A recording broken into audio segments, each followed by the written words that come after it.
Hello everyone, we're Group 6 and we're going to be reporting Locating the Asog, a historical account of Philippine gay identity in the Spanish colonial period. But first, we'd like to introduce the author, and I'd like to call on Isa for it. Francis Luis Medado Torres is currently under the joint PhD program in Cultural Studies in Asia with the National University of Singapore and King's College London. In the National University of Singapore, he was also employed as a teaching assistant and a research assistant for the Department of Communications and New Media and the university's Center for Trusted Internet and Community. Before he pursued his PhD, he was an associate professor of literature, creative writing, English, and communications courses, and the public information officer at the University of the Philippines, Cebu. A lot of his research focuses on Filipino and Cebuano queer history and culture, and he is interested in looking more into topics relating to new media and history of Asian queer criticism. All right, let's head on. This is Accounting for a Spectral Past. Isa? Okay. Next slide, please. Ayan. Torres begins the paper with the sort of admission that it is impossible to look into the conditions of our Filipino ancestors without using Spanish text. And while the documents provide only the quickest glimpse into ancient Filipinos' reaction thoughts, he says that any aspiring scholar should see beyond it. Because of colonial rule, our history is not fully documented. It was stated in the article that Spanish priests were scandalized by the sexual habits of the natives, some of which did not identify with Catholic conformities. They met with effeminate male shamans called the asog, who were deemed to conduct saints' bidding. Torres goes on to explain the gap in Philippine studies. Since a lot of queer research or queer literature focus on contemporary issues, the roots of struggles in history and the early gay identity are often overlooked and therefore beg to be articulated. He also mentions the importance of a non Manila centric narrative, as the queer identity in other parts of the country is not at all monolithic or automatically synonymous with each other. And to be honest, there is also a lack of representation for other provinces, even in different fields of study. Quoting the text directly, the moderately nativist approach that Torres uses to, as recommended by J. Neil Garcia, prioritizes local models of epistemology without disregarding the importance of Western models of gay criticism. It's very post-colonial. Torres explicitly defines what his study is all about. As implied in the title, he aims not to trace the history of the Cebuano gay identity in culture, but to reveal his socio-cultural and economic milieux by analyzing how he is articulated in written text, starting with, well, the starting point, which is the asog. The study is also limited to the examination of the Cebuano bayot because of the importance of, again, localization and broadening the definition of the Filipino queer to more than just its Manila representations. Next. Yes, dyan nagbigin yung, dyan siya magbibigin sa articulation. Next. Ayan. The asog as colonial perverse. Next. Ayan. As mentioned earlier, the Spaniards were appalled by some narratives that do not, some natives that do not conform to Catholic thought. Because of this, of course, they were demonized. I feel like that's always been the case for our colonizers. They see a culture so different from their own that they automatically villainize it or brainwash us into thinking that we're dirty or deserving of penance or inferior. Since the ASOG dares to threaten Catholic purity culture and heteronormativity, yun nga, parang pagpapervert nung Catholic thought, they immediately pronounce him as an agent of Satan. But his persisting existence reveals that natives were not completely colonized, and also that the attempts to silence even similar symbolic roles in our culture are founded on none other than violence. Torres goes on to discuss the self-admitted unavoidable association of the asog with the babaylan. Yun. There are some similarities. They are both culture bearers and spiritual mediums, but the text being cited neglects to emphasize really the differences between the two, perhaps neglecting the importance to even compare and contrast because both Asog and Babaylan are reduced to devil worshippers because, again, of the way they pervert Catholic ideologies. The most obvious difference between the Asog and the Babaylan is their biological sex. Their role or their gender or the way they perform within the culture in which they belong in are similar, but the Babaylan is born female and the Asog is a male to female gender crosser. It is important to erase the confusion with the similar term cross-dressing. Ayan. Uh, Cross-dressing, as Torres cites, is simply wearing the clothes that are supposed to belong only to the other sex, but gender crossing is not just defined by a non-conforming sense of fashion style, but by also wearing or embodying a lifestyle, actually taking on the social and symbolic of role of the other complementary sex, not opposite. That's important. Um, Quoting from the text, the Asog's gender was ultimately based on the body and how local culture framed its articulation. It's not strictly a biological trait. Instead, it is mostly shaped by the way the home culture perceives their role in the community and the way they act in that community. The Asog is gender non-conforming. He does not have the tattoos that men have. He wore his hair long. He dressed and acted like a woman. This non-compliance to the colonial heteronormative norms even led to the Asog being branded as intersex, which they used. I believe they used a more offensive term in the text. Okay, so thank you for that, Isa. I'll be building from what Isa mentioned earlier, starting with the perspective or the literary theory used to tackle the ASOG. So this is where the ASOG was located within the history of Spanish colonialism and Catholicism. These approaches were used because it is important to view these terms and definitions under the light of the era or the milieu when they existed. They are heavily influenced by the culture of its time, and it's also why Isa mentioned earlier about a nativist approach. The Spaniards failed to translate the concept of the asog, and so it had inevitably been defined within the constructs of gay and homosexual since at the time, Western concepts were used to understand the natives' culture. It has proven to be the root of discrimination, as besides the fact that the asogs were purposefully bad-mouthed by the colonizers, our ancestors originally did not have a clear-cut view on gender and sex norms. The marginalization of the homosexual, yet another foreign concept, only began when the Spaniards imposed their culture upon ours. What was once a norm in our culture has become a topic of perversion.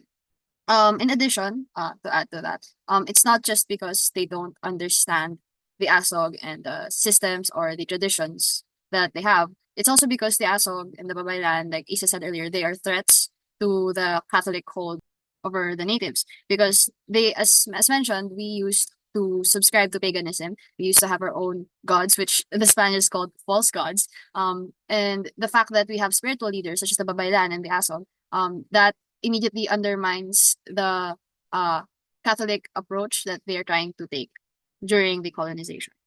The concepts that they have about the Asog that they found offensive actually existed in other cultures, such as the Indian Hidsha, Bornean Manangbari, Thai Kathri, and Indonesian Warrior. I'm sorry if I mispronounced anything. So now we're going to proceed to other concepts or perceptions that they have. So yeah, on perception, Philippine gay identities remain to be untranslatable to the colonizers because of the difference in culture. So from the text, they said that Western frameworks of gender sexuality and sexual orientation do not necessarily operate smoothly. The body simply wants to articulate its identity and it's misunderstood. For example, on sodomy, okay, the ASAG was mistaken to have invented sodomy or male sex and have been credited for it because of their confused sexuality. Confused as in they thought that the ASOG are hermaphrodites or they have both female and male sex organs. Because of that, they thought that they both seek female and male sexual pleasures, desires. When in fact, according to the text, the ASOG necessarily do not have sexual desires or pleasures. They simply want to dress like a woman, act like a woman, talk like a woman. And because of that, they've been discriminated on. And at this point, sodomy is just an excuse to slander or undermine the hold of the spiritual leader, which is the asog. Let's talk about the babaylan. So gender roles, like mentioned earlier, were not clear cut in pre-colonial Philippines. Um, but they believe that the asog is just as spiritual as the babaylan, and they even come about through a ritual where they are chosen by the babaylan as a apprentice. According to Father Pedro Chirino's Relacion de las Islas Filipinas and Father Francisco Alcina's History of the Visayan People in the Philippines, Evangelization and Culture at the Contact Period, they have the similar feminine gender roles. So some people used to say that the asog are spiritual by nature, but it's not because they both contain female and male characteristics, but simply because they have the female role of the babaylan. So yun. Now let's talk about loot. Other than politics, the colonizers relied on religion for economic purposes, namely the tribute. The asogs themselves were standard collecting loot on the natives whom they served. The reason why they are able to collect loot that the Spaniards despise so much is because they perform guidance and healing. This was twisted by the Spaniards because they said that these guidance and healing they're bogus and they're menaces to society. In turn, missionaries are the ones saving the natives by preventing the Asog from extorting and deceiving them. They are bad mouthing the Asog for doing the exact same thing because they believe that only the Spaniards deserve this offering, this tribute, because they're the only ones who are capable of giving God's mercy. They are the only ones who are the mouthpiece of God. The Asog towards the turn of the century. It's also important to note that there was a description on the ASOG that the reason why they want to act like a woman and they want to talk like a woman is because it feels like nature to them. It simply feels like their natural body. And this was actually in our discussion with Sir Chuck previously, where we were talking about the work on passing, and basically the narrator wanted to use the women's bathroom. A transgender narrator wanted to use a women's bathroom simply because it's natural. Even before she discovered that she's transgender, she's been sitting on the toilet because it's just the body's instinct. It's more primal than that. And that kind of reminded me of ASOG and made me associate it with a transgender norm. But again, I was thinking, why didn't the writer use the term transgender and instead he used gay identity? And I figured perhaps it's because of the point that's been reiterated over and over again. Transgender, homosexual, sodomy, actually, these are terms that were introduced to us by foreigners. In general, it's hard to use these as a translation to our own culture because like what said earlier, Philippine gay culture is just untranslatable, especially that of our natives and ancestors. And we're going to see that change in term from asog to bayot now that we're discussing the asog towards the turn of the century. Okay, so we start with priest plus bayot. The Asog died literally and otherwise, but through colonial writing, the Asog's definition shifted from a respected to a demonized figure, like what Isa was saying earlier. The shift did not completely eradicate him, but his permutations were articulated within the language of Spanish colonial milieu.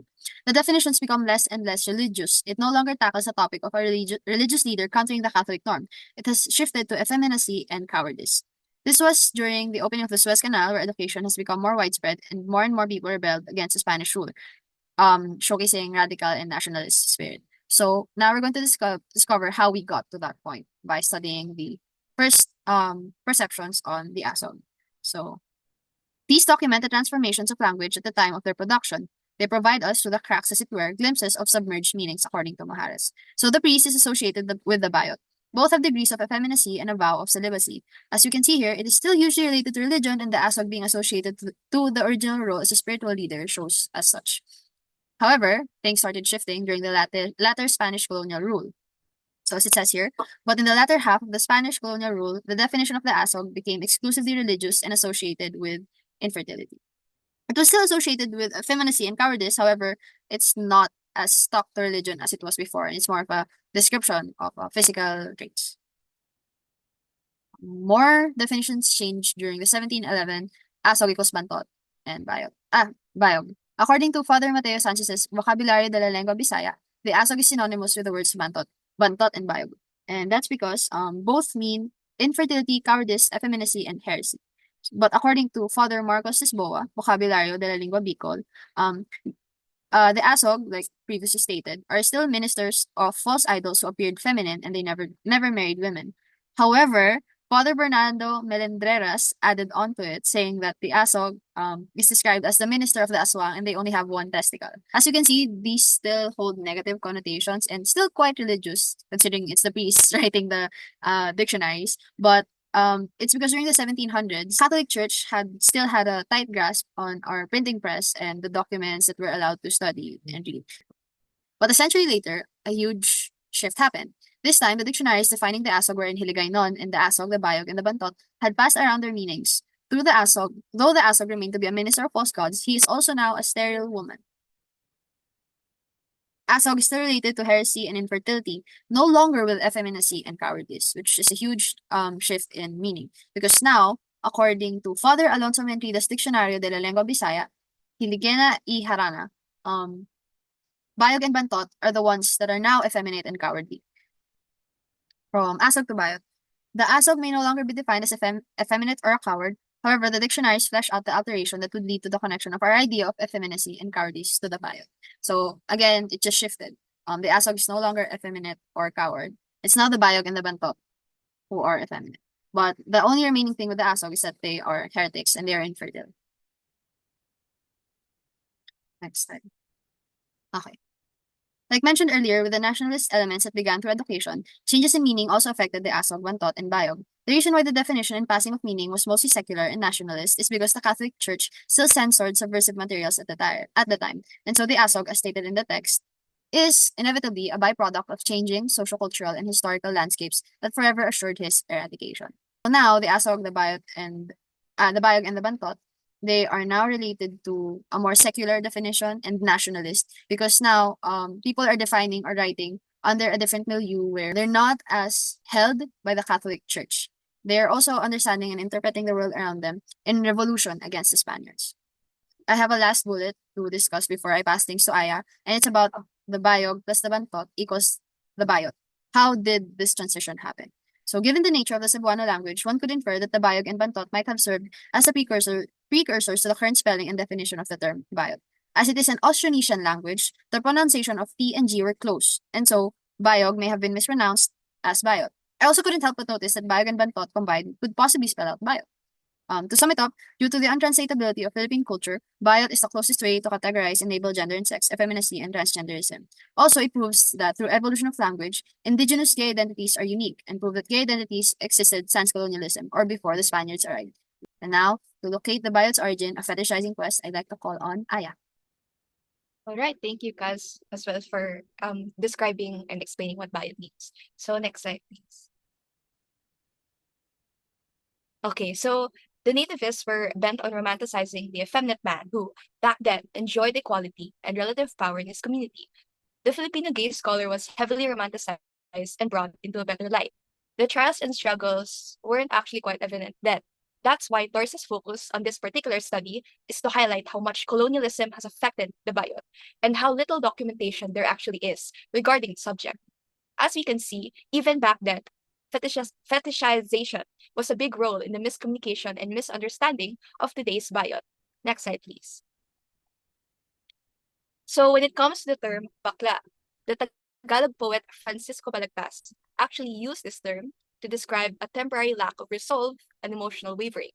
This was first documented in the Pasyon, kasaysayan ng pasyong mahal ni Jesucristong Panginoon natin na sukat ipag-alab ng puso ng sinumang babasa. For example, the term si Kristo'y nabakla means Christ was confused. This was particularly used during the agony at the Garden of Gethsemane. As we can see, during this time, bakla meant fear and indecision or cowardice. Just as mentioned previously, locating the bayot's origin it means a quest, which seems to be a big limitation in the scope of Torres' study. According to Paul Zorc, it truly is difficult to find the proper source of the term bayot. He provides an etymology of bayot as effeminate or homosexual, and also woman with a penis or babae plus oten. Babae in this case is the woman and oten is the penis. So with this, we can say that the bayot, therefore, is a juxtaposition of the two sexes. It becomes a combination of sorts of the male and female. Next slide, please.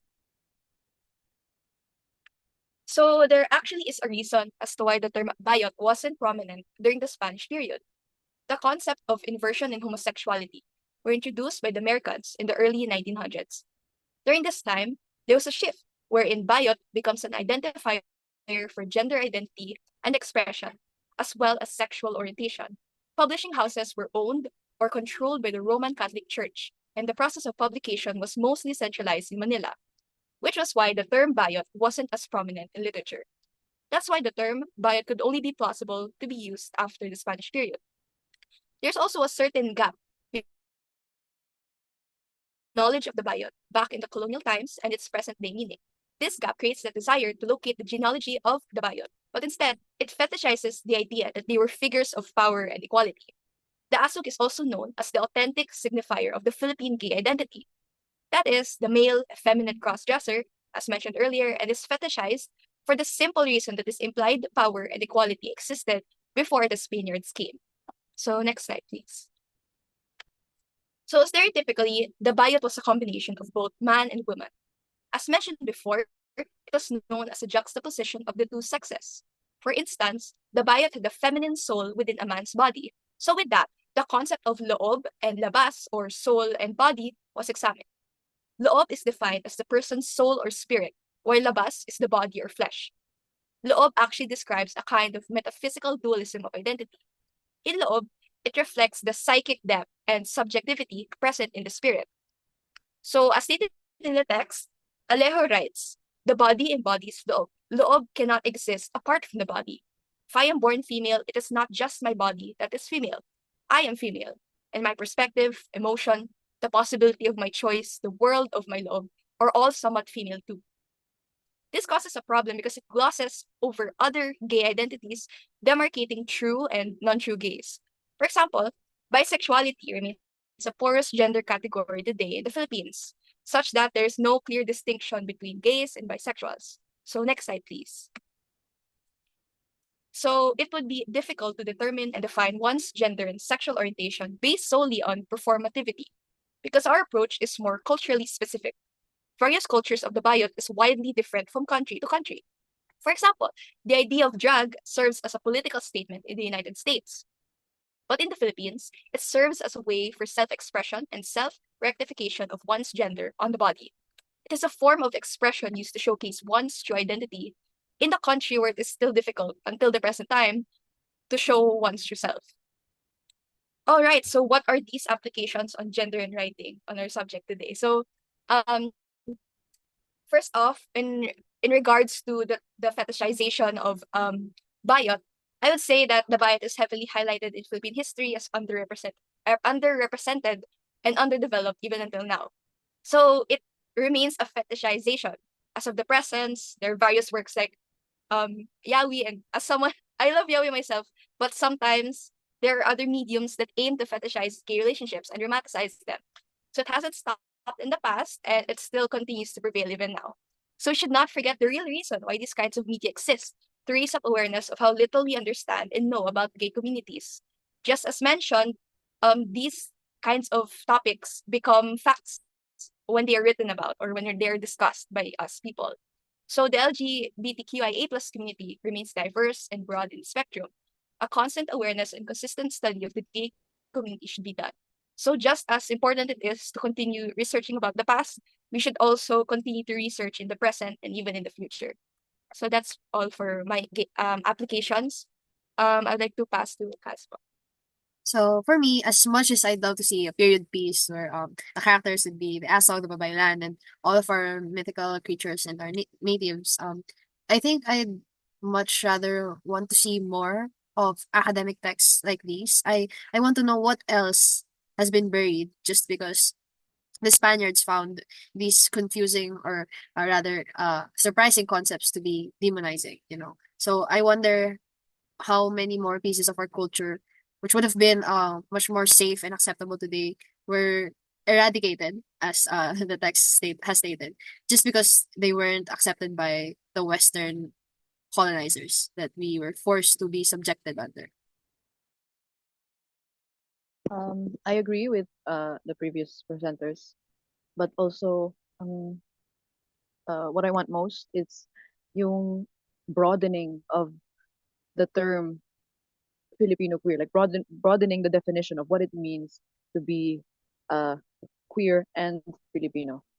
Kasi totoo yung sinasabi niya na madalas Manila-centric, madalas puro contemporary, like puro okay, mahalaga rin naman yung kwento natin ngayon, pero sa akin mahalaga rin yung nasa past, yung history kasi hindi tayo we did not appear out of nowhere. You know, we have roots as our queerness has roots, and I think it's important to showcase that, to mainstream, you know, a diverse image of uh, the Filipino queer. Writers could also explore more about uh, the difference again between the articulation of gender in indigenous cultures versus colonial cultures, like how disconnected really are we from our roots because of colonialism.